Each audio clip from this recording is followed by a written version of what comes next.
चटोरी देवरानी बाजार नहीं जाएगी। आरती माधुरी की आरती उतारती है और फिर कहती है, आइए देवरानी जी, दाहिने पैर से कलश गिराकर गृह प्रवेश कीजिए। अब माधुरी दाहिने पैर से कलश गिराती है और गृह प्रवेश करती है। तभी आरती के ससुर कहते हैं, अरे बहू, अब तुम लोग भी अपने कमरे में जाकर आराम करो और उसे भी आराम करने दो, बाकी बातें कल करना। अब सभी अपने कमरे में जाकर आराम करते हैं। माधुरी भी चेंज करके अपने पति से काफी सारी बातें करती है और उसके बाद दोनों सो जाते हैं। लेकिन रात को 1 बजे अचानक माधुरी की नींद खुलती है। वो बिस्तर पर उठकर बैठ जाती है और इधर उधर देखते हुए मन ही मन में सोचती है, हे भगवान, मुझे तो बहुत जोर की भूख लग रही है। रात के 1 बज गए हैं, मैं क्या खाऊं? अगर मैं किसी को कहूंगी कि मुझे भूख लगी है तो पता नहीं वो मेरे बारे में क्या सोचेंगे। माधुरी काफी परेशान होकर सोच रही थी। तभी अचानक उसे कुछ याद आता है। तभी वो मन ही मन में कहती है, अरे हाँ, याद आया, मैंने अपना सूटकेस पैक करते टाइम उसमें चिप्स और बिस्किट के पैकेट रखे थे। ऐसा करती हूँ, वही निकाल कर खा लेती हूँ। यही सोचकर माधुरी दबे पांव चुपचाप बिस्तर से नीचे उतरती है। धीरे से जाकर अपना सूटकेस खोलती है और उसमें से चिप्स, कुरकुरे और बिस्किट निकालती है। फिर धीरे से आकर बिस्तर पर बैठकर उन्हें खोलकर खाने लगती है। लेकिन चिप्स के पैकेट खोलने और खाने की आवाज से मोहित की नींद खुल जाती है। मोहित माधुरी को इस तरह चिप्स, कुरकुरे और बिस्किट खाते देखकर कहता है, अरे माधुरी, तुम ये क्या कर रही हो? आधी रात को भला चिप्स, बिस्किट और कुरकुरे कौन खाता है? वो मोहित, मुझे बहुत जोर से भूख लग रही थी, इसीलिए ये खाकर काम चला रही हूँ। शायद तुमने अपनी शादी की तैयारी और टेंशन में अच्छी तरह खाना नहीं खाया होगा, इसलिए तुम्हें भूख लग गई। ऐसा करता हूँ, मैं रसोई से जाकर कुछ खाने को लेकर आता हूँ। ठीक है मोहित, तुम ले आओ। अब मोहित उठकर रसोई में जाता है और रसोई में जाकर एक प्लेट में खाना निकालता है। फिर उसे लाकर अपनी पत्नी को देते हुए कहता है, माधुरी, ये लो, आराम से खाना खा लो। माधुरी मोहित के हाथ से खाने की थाली देखकर बहुत खुश हो जाती है। वो जल्दी से खाना लेती है और जल्दी जल्दी खाने लगती है। और उसे ऐसे खाना खाते देखकर मोहित कहता है, अरे अरे माधुरी, मुझे पता है तुम्हें बहुत भूख लगी होगी, लेकिन आराम से खाओ, नहीं तो खाना अटक जाएगा। माधुरी सारा खाना खा लेती है और फिर दोनों सो जाते हैं। अगली सुबह माधुरी तैयार होकर नीचे आती है। तब उसकी सास उससे कहती है, माधुरी बहू, आज तुम्हारी पहली रसोई की रस्म है, तो रसोई में जाकर सभी के लिए अपनी पसंद से खाना बना लो। लेकिन हाँ, सभी घर वालों को हल्का फुल्का खाना ही पसंद है। हमारे यहाँ कोई भी स्पाइसी खाना नहीं खाता, तो तुम नमक मिर्ची फीकी ही रखना और मीठे में गुलाब जामुन बनाना, उसमें भी शक्कर थोड़ा कम रखना। दादी माँ को शुगर है, और हाँ, किसी मदद की जरूरत पड़े तो आरती बहू तुम्हारी मदद कर देगी। जी माँ जी। अब आरती माधुरी को रसोई में लेकर जाती है और उसे सारी रसोई दिखाती है और सामान निकाल कर देते हुए कहती है, देवरानी जी, आप खाना बना लीजिए और मैं बाहर हूँ, अगर जरूरत पड़े तो मुझे आवाज दे देना। ऐसा कहकर आरती वहां से चली जाती है। तब माधुरी अपनी पहली रसोई में मटर पनीर, मलाई कोफ्ते, फ्राइड राइस, दाल तड़का, पूड़ी, गुलाब जामुन और आलू चाट भी बना लेती है। फिर वो सभी लोगों के लिए खाना लगा देती है। सभी लोग खाना खाना शुरू करते हैं और तब दादी माँ कहती है, अरे ये क्या कर दिया बहू, खाने में इतना तेल डाला है और इतनी नमक मिर्च और गुलाब जामुन भी इतने मीठे कर दिए। अरे बहू, ऐसा खाना खिलाकर हमें मारने का इरादा है क्या? हाँ बहू, माँ जी सही कह रही हैं, खाना तुमने काफी चटपटा और तीखा बना दिया है। आरती बहू, तूने बहू को बताया नहीं था क्या कि हमारे यहाँ तीखा खाना नहीं खाते? माँ जी, मैंने तो सब कुछ बता दिया था। सॉरी माँ जी, मैंने तो कम ही मिर्च और मसाले डाले थे, पता नहीं कैसे खाना तीखा और चटपटा हो गया। कोई बात नहीं माधुरी, आज तुम्हारा पहला दिन था तो गलतियां हो जाती हैं। आगे से ध्यान रखना कि हम में से कोई भी ज्यादा चटपटा और मिर्च मसाले वाला खाना नहीं खाता। आरती बहू, अब तुम भी इसे खाने को सुधार कर ले आओ, क्योंकि ये खाना तो खाया नहीं जा रहा हमसे। ठीक है पिताजी, अभी लेकर आती हूँ। अब आरती सब्जी को रसोई में ले जाती है और उसमें कुछ क्रीम और दही डालकर मिक्स कर देती है। फिर गर्म करके उसे वापस ले आती है और सभी को परोस देती है। सभी लोग खाना खा लेते हैं। ये सब देखकर माधुरी मनी मन सोचती है, इतना तीखा खाना तो नहीं था ये, और जेठानी जी ने सारे खाने में क्रीम और दही मिला दिया। अब खाना बिल्कुल फीका हो गया होगा। मैं तो इतना फीका खाना कभी नहीं खाती। इनका पेट तो भर जाएगा, लेकिन मेरे पेट का क्या होगा? सभी के खाना खाने के बाद माधुरी भी अपनी जेठानी के साथ बैठकर खाना खाती है और उसके बाद दोनों घर के बाकी कामों में लग जाती हैं। ऐसी रात हो जाती है। रात को आरती सभी का खाना बनाती है और खाना लगा देती है। सविता खाना खाते हुए कहती है, आज सुबह ज्यादा मिर्च मसाले वाला खाना खाकर तो मेरे पेट में दर्द हो रहा है। ऐसा करना बड़ी बहू, कल सुबह नाश्ते में खाने के लिए खिचड़ी बना लेना, सब वही खा लेंगे। अगली सुबह खाने में खिचड़ी देखकर माधुरी कहती है, दरअसल माँ जी, आज मुझे भूख नहीं लगी है। जब मुझे भूख लगेगी तब मैं खिचड़ी को गर्म करके खा लूंगी। उसके बाद सभी लोग खाना खा लेते हैं। माधुरी और आरती मिलकर किचन और बर्तनों की साफ सफाई करती है। उसके बाद माधुरी अपने कमरे में जाकर आराम करती है और मन ही मन में सोचती है, हे भगवान, मुझे इतनी भूख लगी है, मेरे पेट में तो चूहे दौड़ रहे हैं। अब खिचड़ी तो मुझसे खाई नहीं जाएगी। मैं जो मायके से चिप्स, कुरकुरे और बिस्किट के पैकेट लाई थी वो भी सारे खत्म हो गए। अब तो किसी बहाने मुझे बाजार जाकर अपने लिए कुछ चटपटा लेकर आना होगा, लेकिन किस बहाने जाऊं, क्या कहूं सबसे। माधुरी ऐसा सोच ही रही थी कि तभी उसकी सहेली पायल का फोन आता है। पायल माधुरी से कहती है, हेलो माधुरी, कैसी है तू? शादी के बाद तो हमें भूल ही गई। क्या बताऊं यार, मैं तो बहुत परेशान हो गई हूँ। मैंने तो सोचा था शादी के बाद नई दुल्हन को ससुराल वाले अच्छा अच्छा खाना खिलाते, लेकिन यहाँ तो दाल चावल और सब्जी रोटी के सिवा कुछ खाने को ही नहीं मिलता। अरे बाप रे, तू तो बहुत चटोरी है। तेरा तो एक समय भी चटर पटर खाए बिना काम नहीं चलता। ऐसे तो तू भूख से ही मर जाएगी। यार तुझे मजाक की पड़ी है और सचमुच मेरा क्रेविंग के मारे बुरा हाल है। अरे माधुरी, इसमें इतना सोचने की क्या बात है? अपने पति को बोल, वो तेरे लिए बाहर से कुछ ला देगा। So simple. हाँ यार, तू सही कह रही है। मैं अभी अपने पति को फोन लगाती हूँ और उसे बाहर से मोमोज, बर्गर और पिज्जा लाने के लिए कहती हूँ। माधुरी अपनी सहेली का फोन काट कर मोहित को फोन लगाती है और कहती है, मोहित, आप कहाँ हो? हाँ माधुरी बताओ, मैं बाजार में हूँ, कुछ काम था। देखो मोहित, तुम्हारे घर का खाना बहुत ही फीका रहता है और मैं तो जब तक चटपटा और तीखा ना खा लूं मेरा पेट नहीं भरता। तुम्हें तो पता है, आज सुबह खिचड़ी बनी थी और मैंने खाना नहीं खाया। प्लीज तुम मेरे लिए मोमोज, बर्गर और पिज्जा ले आओ। अरे माधुरी, मोमोज, बर्गर और पिज्जा, तुम तीनों चीजें खा लोगी क्या? देखो मोहित, प्लीज मना मत करना, मुझे तीनों चीजें ला दो। वैसे भी मुझे ये सब खाने की बहुत क्रेविंग हो रही है। अच्छा बाबा, तुम चिंता मत करो, मैं सब ले आऊंगा। थोड़ी देर बाद मोहित घर आता है। उसके हाथों में मोमोज, बर्गर और पिज्जा के पैकेट होते हैं। ये देखकर सविता कहती है, अरे मोहित, ये क्या? हमारे घर में तो मोमोज, बर्गर और पिज्जा कोई नहीं खाता। तेरी दुल्हन ने मंगवाया है क्या? हाँ दादी, माधुरी ने मंगवाया है। उसका मन चटपटा खाने का कर रहा था तो मैं ले आया। ठीक है बेटा, अगर बहू को ये सब खाना है तो कोई बात नहीं, उसे दे दो। लेकिन ये कभी कभी ही अच्छा लगता है, रोज ये सब खाने से सेहत खराब भी हो सकती है। हाँ माँ, उसने पहली बार मंगवाया था इसलिए मैं ले आया। वो खुद ही रोज नहीं मंगवाएगी। ठीक है बेटा, ले जाओ, अपनी पत्नी को दे दो। अब मोहित वो पैकेट अपने कमरे में ले जाकर माधुरी को देता है। माधुरी वो सब देखकर बहुत खुश हो जाती है और वो जल्दी से पैकेट खोलती है और खाने लगती है। तब मोहित कहता है, अरे माधुरी, तुम थोड़ा आराम से खा लो और अगर कुछ बच जाए तो मैं उसे भाभी को दे आऊंगा। अरे आप कैसी बातें कर रहे हैं? ये सब तो कम पड़ जाएगा। बचने की तो बात ही छोड़िए। मोहित को माधुरी की बात थोड़ी अजीब लगती है, लेकिन वो कुछ नहीं कहता। माधुरी सारा फास्ट फूड खा जाती है। अगले दिन सुबह माधुरी रसोई में जाती है। वो देखती है कि आरती खाना बना रही है। जेठानी जी, वैसे आज खाने में क्या बन रहा है? देवरानी जी, आज खाने में दाल चावल के साथ टमाटर की मीठी चटनी और रोटियां बना रही हूँ। आरती की बात सुनकर माधुरी का मुंह बन जाता है और वो मन ही मन में सोचती है, हे भगवान, आज फिर फीके दाल चावल बन रहे और टमाटर की चटनी, वो भी मीठी। मुझे तो ऐसा लग रहा है कि मुझे मेरे माता पिता ने इस घर में शादी करके चटपटा खाने की सजा दी है। अब भला मैं क्या खाऊंगी? देवरानी जी, क्या सोच रही हो? जरा आटा गूंथ दो। हाँ हाँ जेठानी जी, अभी गूंथ देती हूँ। अब माधुरी आटा गूंथती है। उसके बाद अपनी जेठानी के साथ मिलकर सारा खाना बनवाती है और सभी को परोस देती है। वो भी सभी लोगों के साथ बैठकर थोड़ा बहुत खाना भी खा लेती है। उसके बाद अपने कमरे में आ जाती है और टीवी देखने लगती है। तभी अचानक कुकिंग चैनल लग जाता है और उसमें अलग अलग तरह की रेसिपी दिखाई जाने लगती है।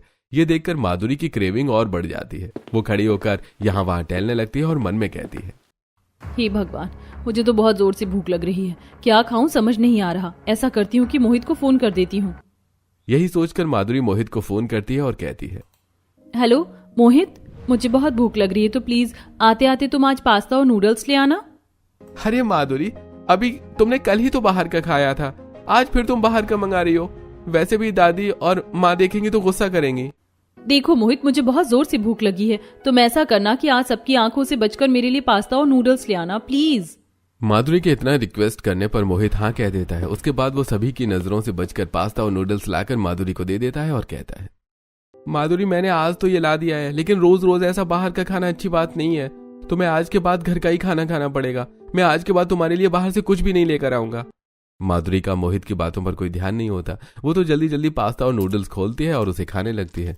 माधुरी पास्ता और नूडल्स खा लेती है और ऐसे ही अगले दिन शाम को फिर माधुरी को चटपटा खाने की क्रेविंग होती है। वो मोहित को फोन करती है और कहती है, मोहित, मुझे तो फिर चटपटा खाने की क्रेविंग हो रही है, तुम बाहर से कुछ ला दो।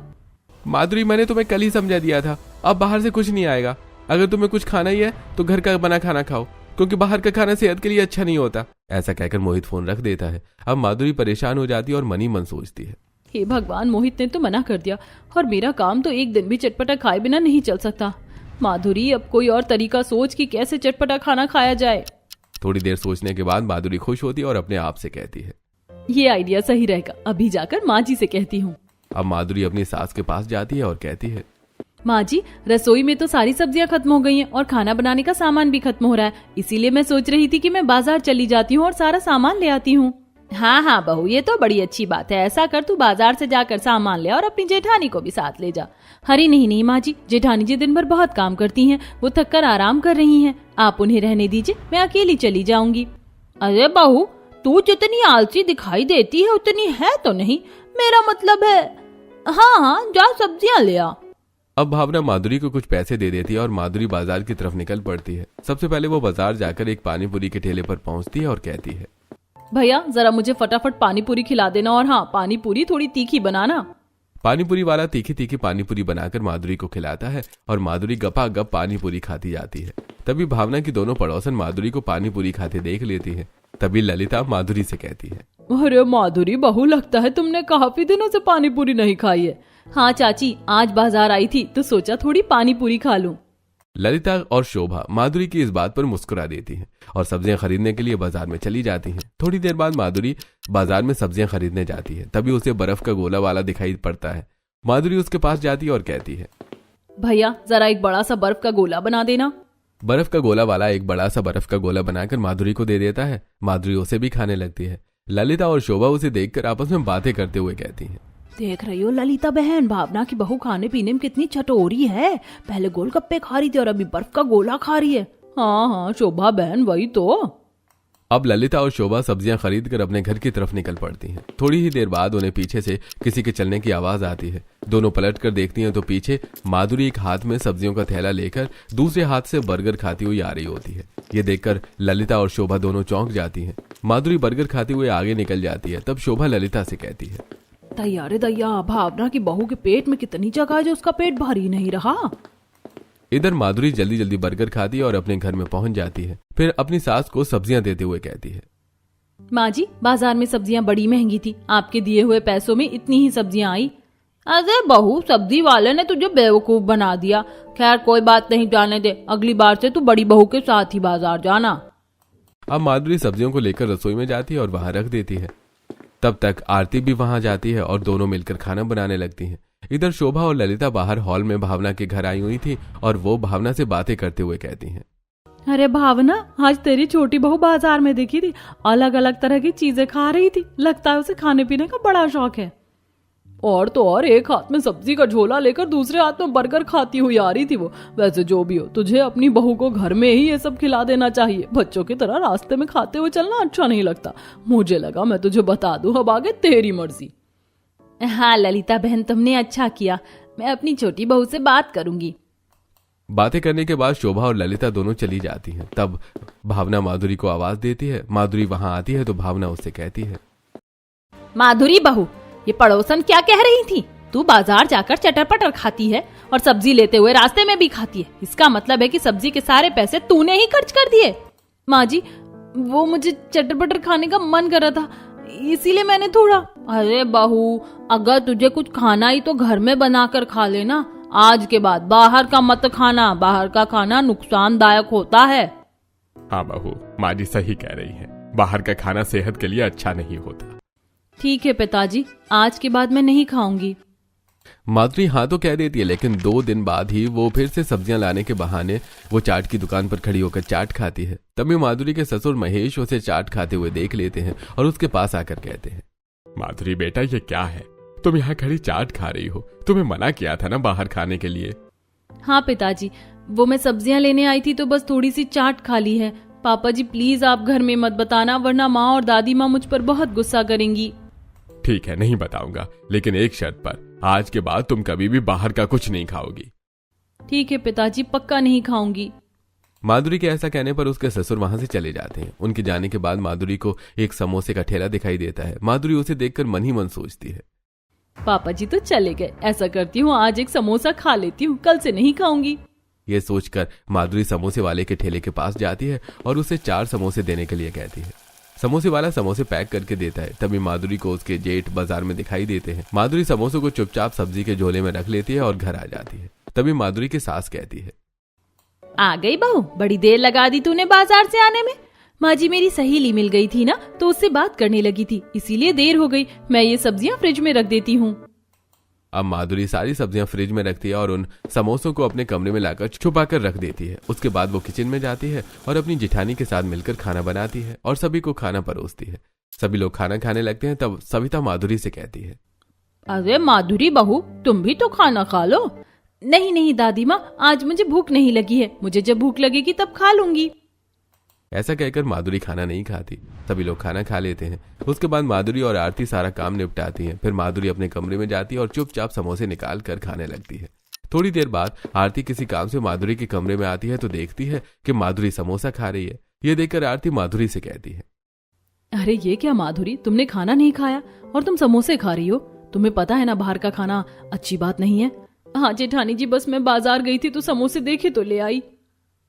माधुरी ऐसा कह ही रही थी कि तभी घर के सभी लोग वहां आ जाते हैं और महेश माधुरी को ऐसे समोसे खाते हुए देखकर कहता है, अरे माधुरी बहू, मैंने तुझे आज ही बाजार में चाट खाने के लिए मना किया था ना। चाट खाने के बाद तू समोसे भी ले आई। आखिर इतनी चटर पटर खाना भी अच्छी बात नहीं होती। पिताजी, मैंने भी 1-2 बार माधुरी को बाहर चटर पटर खाते हुए देखा है। मेरा दोस्त भी बता रहा था कि माधुरी अक्सर बाहर चटर पटर खाती है। माधुरी बहू, तुझे समझाया था ना कि बाहर का खाना सेहत के लिए अच्छा नहीं है, फिर भी तू नहीं समझी। जाने दीजिए ना माँ, देवरानी जी से गलती हो गई। आज के बाद वो बाहर का नहीं खाएंगी। नहीं बड़ी बहू, माधुरी बहू बाजार जाती है इसीलिए वो चटर पटर खाती है। आज के बाद तेरी चटोरी देवरानी बाजार नहीं जाएगी। भावना के ऐसा कहने पर माधुरी शौक रह जाती है। उसके बाद सभी लोग अपने अपने कमरे में चले जाते हैं। तब रितेश माधुरी को समझाते हुए कहता है, माधुरी, मैंने तुम्हें पहले भी समझाया था कि बाहर का खाना अच्छी बात नहीं है। अगर तुम मान जाती तो आज सबके सामने तुम्हें शर्मिंदा नहीं होना पड़ता। खैर कोई बात नहीं, लेकिन आज के बाद बाहर का खाना नहीं खाना। बातें करने के बाद रितेश और माधुरी दोनों सो जाते हैं। अगले दिन शाम को माधुरी को फिर से कुछ चटपटा खाने की क्रेविंग होने लगती है। वो अपने कमरे में इधर उधर घूमते हुए सोचती है, मुझे तो चटपटा खाने की बहुत क्रेविंग हो रही है। क्या करूं मैं, कैसे बाहर जाकर खाऊं। अब तो कोई भी मुझे बाहर किसी भी बहाने से नहीं जाने देगा। ऐसे 2 दिन बीत जाते हैं और माधुरी बाहर का कुछ नहीं खाती, लेकिन घर के खाने से भी उसका पेट नहीं भरता। आज माधुरी बालकनी में खड़े खड़े खाने पीने के बारे में मन ही मन सोच रही थी। मेरे ससुराल वाले मुझे बाजार तो नहीं जाने देंगे। ऐसा क्या करूं कि मुझे चटर पटर खाने को मिल जाए। वैसे भी मुझे बहुत क्रेविंग हो रही है। 2 दिन से मैंने बाहर का कुछ नहीं खाया है। माधुरी ऐसा सोच ही रही थी कि तभी उसे एक जोमेटो वाला दिखाई देता है। उसे देखकर माधुरी खुश होते हुए मन ही मन में सोचती है, हाँ आइडिया अच्छा रहेगा ये। ऐसा करती हूँ, जोमेटो से ऑर्डर कर देती हूँ और छत पर जाकर रस्सी बांधकर खाना ऊपर खींच लूंगी।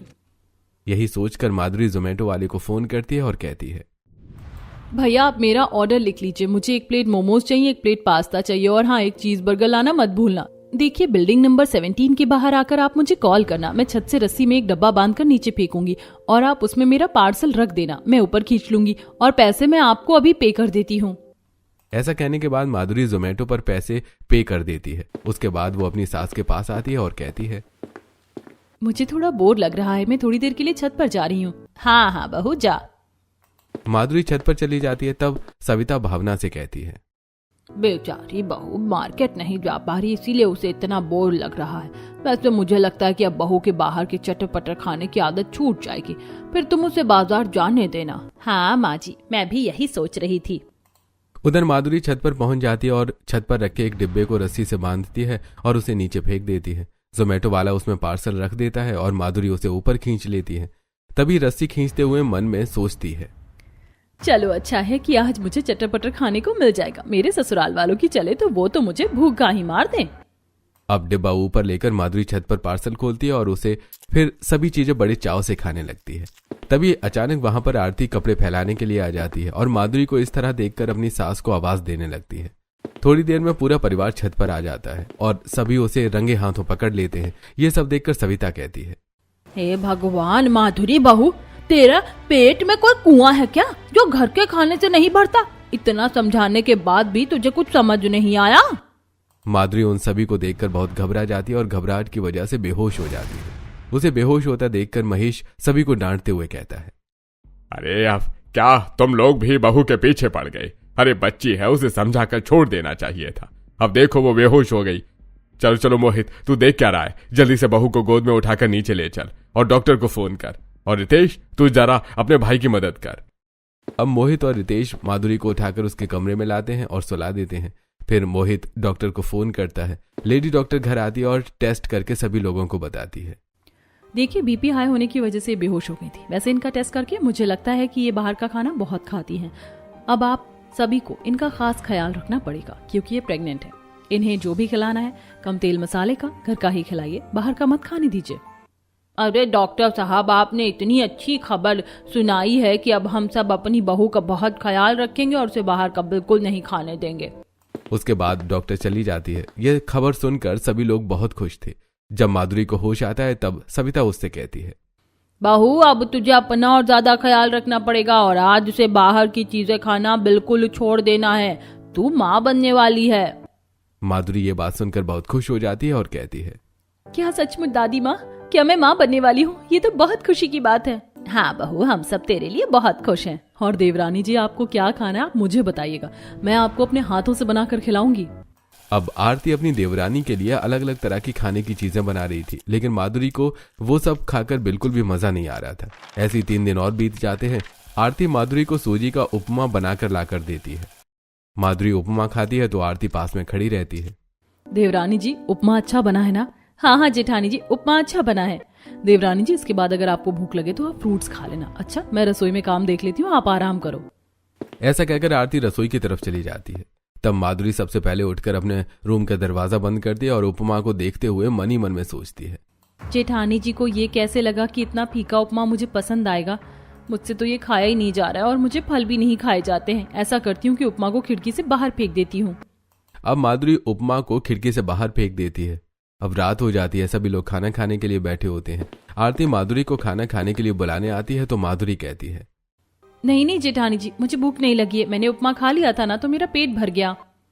अब आरती वापस चली जाती है तो माधुरी मन ही मन में सोचती है, खाने में बनाया ही क्या होगा इन लोगों ने? बिना मिर्च की सब्जी और फीकी सी दाल मुझसे तो नहीं खाई जाएगी। हे भगवान, क्या करूं? आज तो लगता है मुझे भूखे ही सोना पड़ेगा। ऐसी ही रात हो जाती है और माधुरी भूखे पेट सो जाती है। अगले दिन नाश्ते में पोहा बनता है जो माधुरी को बिल्कुल भी अच्छा नहीं लगता। अब माधुरी अपने कमरे में बैठी खिड़की से बाहर देख रही थी। तभी उसे चाट वाला दिखाई देता है। माधुरी अपने आप पर कंट्रोल नहीं कर पाती और अपने आप से कहती है, आज तो मेरे ससुराल वाले मुझे कितना भी रोक ले, लेकिन मैं वो आलू की चाट खाकर ही रहूंगी। यही सोचकर माधुरी पहले रसोई में जाती है और कुछ सूखी रोटियां उठाकर हॉल में आती है। तब उसकी सास उसे देखकर कहती है, अरे बहू, बाहर कहाँ जा रही हो? बस माँ जी, वो बाहर गाय खड़ी है ना, तो उसे रोटियां खिलाने के लिए जा रही हूँ। ठीक है बहू, जाओ। अब माधुरी बाहर निकलती है। सूखी रोटियां वो गाय को डाल देती है और जल्दी से आलू टिक्की वाले के पास पहुंचती है, जहां मोहल्ले की सभी औरतें खड़ी थी और आलू टिक्की वाला अलग अलग प्लेट में आलू टिक्की बना रहा था। भैया सुनो, सबसे पहले मुझे आलू टिक्की खिला दो। आलू टिक्की वाला उसे एक प्लेट आलू टिक्की उठाकर देता है। माधुरी जल्दी जल्दी आलू टिक्की खा लेती है और उसके बाद एक के बाद एक सभी प्लेट उठाकर आलू की टिक्की खाने लगती है। मोहल्ले वाले ये देखकर हैरान रह जाते हैं। तभी ललिता कहती है, हे भगवान, ये मैं क्या देख रही हूँ? भावना की बहू इतने सारे आलू टिक्की खा रही है। अरे बहू, 2-4 प्लेट हमारे लिए भी बचवा देना, हम कब से खड़े हैं। ललिता ऐसा कहती रहती है और ठेले वाला भी उसे रोकता है, लेकिन वो नहीं रुकती और एक एक करके सारे आलू टिक्की खा जाती है। फिर ये देखकर ठेले वाला गुस्से में कहता है, अरे क्या बहन जी, आप तो पूरे मोहल्ले के हिस्से की आलू टिक्की खा गई। अब तो मेरी सारी आलू टिक्की भी खत्म हो गई। अरे भावना, कहाँ गई तू? जरा अपनी बहू को देख तो, वो कितनी चटोरी है।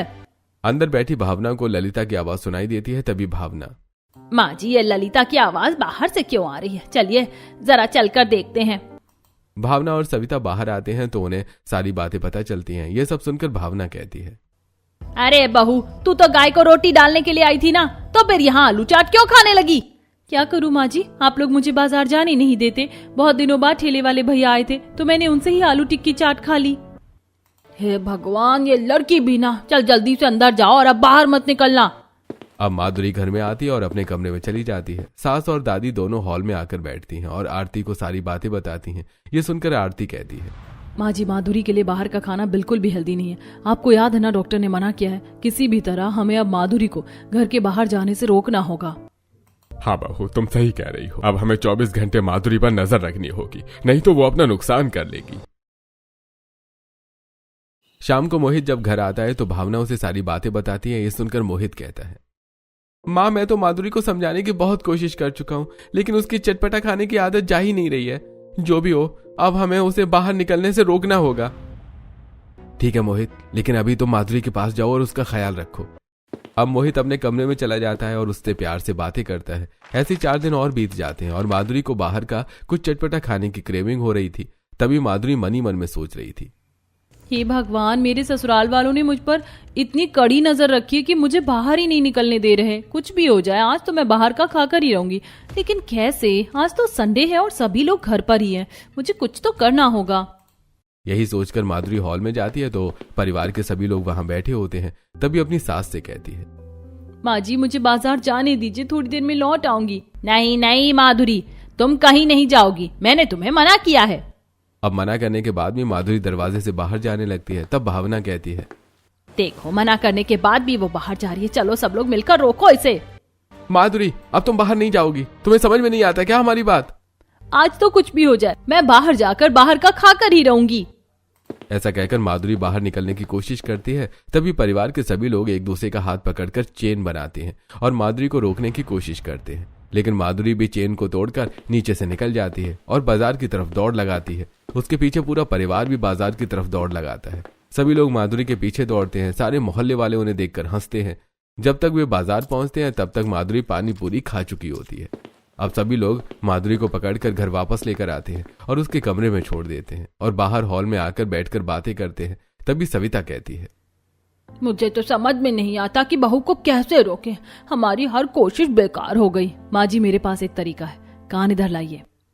अब आरती सविता के कानों में कुछ कहती है। उसके बाद सविता माधुरी के कमरे में जाती है और उसे समझाते हुए कहती है, माधुरी बेटा तू अपना ध्यान रख, तेरा ऐसे भागना अच्छा नहीं है। तुझे पता हमारे मोहल्ले में एक सेजल नाम की लड़की रहती थी, वो प्रेग्नेंट थी और ऐसे ही भाग दौड़ करती रहती थी। अच्छा दादी माँ, फिर क्या हुआ उसका? उसके बच्चे को कोई नुकसान तो नहीं हुआ ना? अरे ये बड़े नाजुक दिन होते हैं, बच्चे का बहुत ख्याल रखना पड़ता है। बेचारी का तो अबॉर्शन हो गया और दोबारा कभी मां नहीं बन पाई। ये सुनकर माधुरी को बहुत बुरा लगता है और वो सविता से कहती है, फिर तो दादी माँ आज के बाद मैं बहुत संभल कर चलूंगी, बिल्कुल नहीं भागूंगी। और फिर उस दिन के बाद माधुरी धीरे धीरे चलने लगती है। ऐसे ही एक हफ्ता बीत जाता है लेकिन उसे अभी भी चटपटा खाने की बहुत क्रेविंग हो रही थी। तभी वो अपने पति से कहती है, सुनिए जी, मुझे बहुत क्रेविंग हो रही है, मुझे बाहर का खाने का बहुत मन कर रहा है। माधुरी तुम्हें पता है ना कि डॉक्टर ने मना किया है बाहर का खाना खाने के लिए, और अगर तुम्हें कुछ खाना ही है तो घर पर बनाकर खाओ, बाहर का बिल्कुल भी नहीं। माधुरी सभी लोगों से बाहर का कुछ चटपटा खाने की जिद कर रही थी लेकिन कोई भी उसे हाँ नहीं कह रहा था।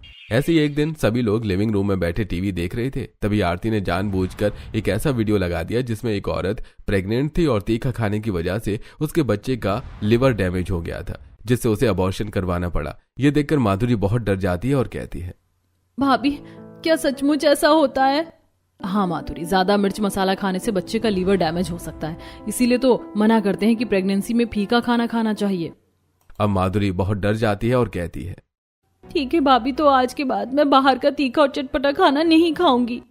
तभी माधुरी की बात सुनकर सभी लोग बहुत खुश हो जाते हैं। अब माधुरी बाहर का खाना छोड़ देती है और घर का ही खाना खाती है। उसकी जेठानी भी उसका बहुत ख्याल रखती है और इस तरह माधुरी के जीवन में सब ठीक हो जाता है।